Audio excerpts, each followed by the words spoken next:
Hey there, Sarah. So we've got more essays from you. Very happy to see them. Let's take a look straight away, see what you had to say. Okay, so some of the methods used in advertising are unethical and unacceptable in today's society. To what extent do you agree or disagree with this statement? Okay. Experts throughout both the developing and developed world have debated whether with an H, don't forget you need a second H here, the methods and strategies used in some advertising are immoral and offensive. Some believe that most of these methods are unacceptable, no S, and must change, no B. Here you need a linking device. All right, so something like, and I personally strongly, or and personally I strongly agree. All right, you can't just leave it like that hanging. Or you could have said, which I strongly agree with. You could have done that as well, all right? This essay will argue that matter using examples from the UK government and Oxford University to demonstrate points and prove arguments. Fine. On the one hand, there is ample evidence that the way companies, not the companies, you're not talking about specific ones, you're talking about all companies. So the way companies promote their products in mass media has changed has changed over time. Nowadays, their methods are immoral and sometimes scandalous, which create in our society unrealistic expectations. The central reason behind this is twofold. Firstly, some fashion companies use size 0 models in order to sell their merchandise. As a consequence, why don't you pull a full stop here? Stop, and then here. New sentence. As a consequence, young adults believe that this is the ideal body. Secondly, the use of well-known celebrities in tobacco spots is a matter that increases the number of smokers. All right, because this is not a full sentence. This thing that starts with secondly is not a full sentence. There's no verb there, so you need to connect it to the next sentence in order to make it work. For example, recent empirical research by the UK government demonstrates with an S, because research is uncountable, that 60% of all women in Britain are suffering from poor self-esteem with an E because of fashion campaigns. Why does this have anything to do with smokers? All right, I think you missed something. We're talking about smokers now. And using well-known celebrities, and then all of a sudden you're going back to women and fashion models, and it does not have to. All right, I'm sorry, I'm confused here. I thought that this belongs up here, so I'm a little confused. All right, let's see. They believe that they do not reach the beauty standards with a D.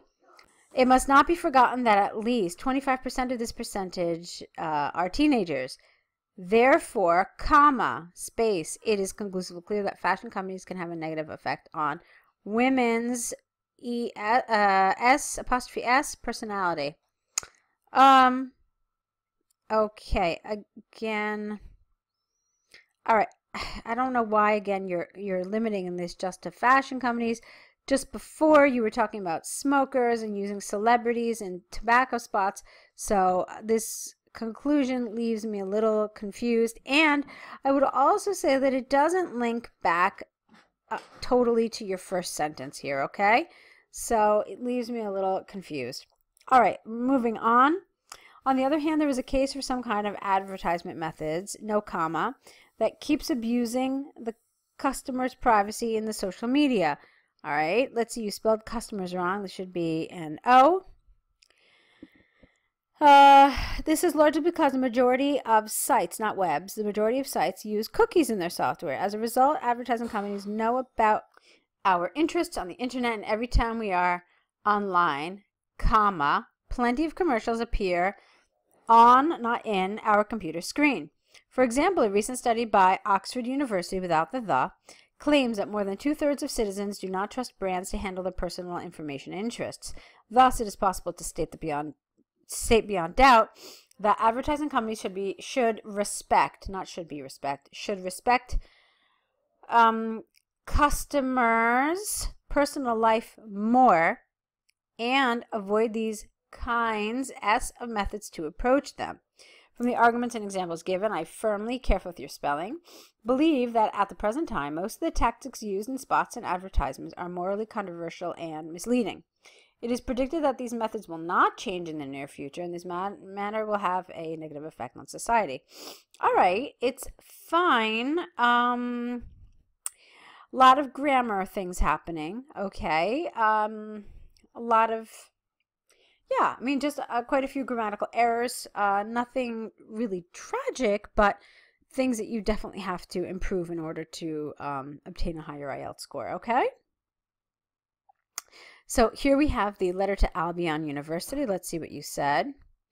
Dear Sir, Madam, I am writing to you in relation to my absence, spelling, from the linguistics test placed at the room 32 last Monday. Okay. Dear Sir, Madam, I am writing to you in relation to my absence from the linguistics test in room 32 last Monday. Okay. I would like to express my most sincere apology about this matter, but due to health issues, I was unable to attend the exam. Fine. My name is Sara Garcia, and my student number is this. I currently attend International Marketing and Business at the same university in the afternoons. What do you mean the same university? You never wrote the name of the university. Okay? So, you could have just said at Albion University.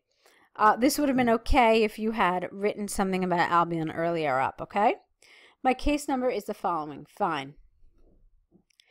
As I said, I was unable to attend the exam that day because of you're missing an up here. Not since a few months ago. It should be for the past few months. Okay? I have been suffering from migraine. If you use this tense, you'd probably have to change the rest of the sentence as well. There were other ways you could have been say it. There was other ways you could have said it. You could have said, since January, I have suffered from migraines. But anyway, you're going to do it. If you're going to use one of these for or since, you do have to change the tense to something using a perfect, like whether it's present perfect or present perfect continuous, you're going to have to change the tense. Even though, you're missing here, even though I am trying to reduce the pain with analgesics, last Monday I had to visit the doctor due to the huge headache I was feeling. You don't really feel a headache, you experience a headache, or you have a headache. So the huge headache I had. I tried to send you the absence note and my doctor gave me, but I could not find the email of the committee. Therefore, I would like to ask you if there is any solution about that. It could be possible. You're asking a question here, look. So, could it be possible to take the test on another date, within the next few weeks?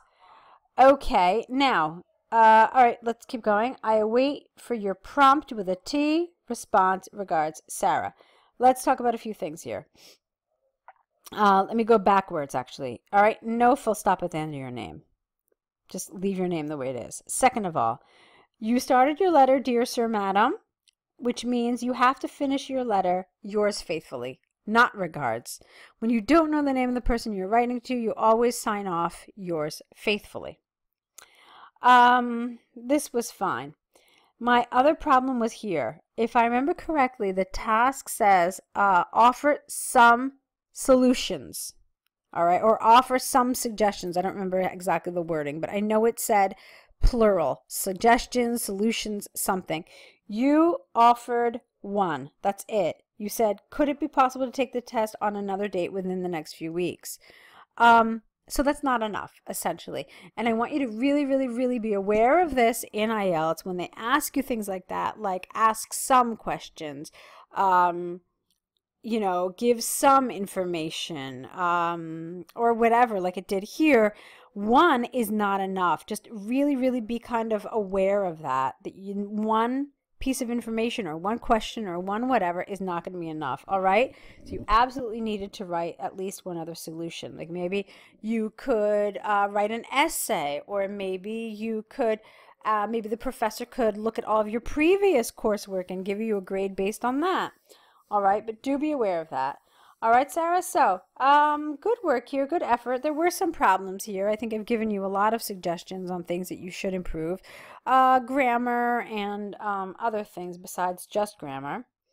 Okay, so what you need to do now is add all of these errors to your error correction list, correct these essays, send them back to us corrected along with your error correction list and your new essays. I'm here, I'm waiting to see what you write next, so I'll let you get to it. Good luck with your next writing, and I'm looking forward to it.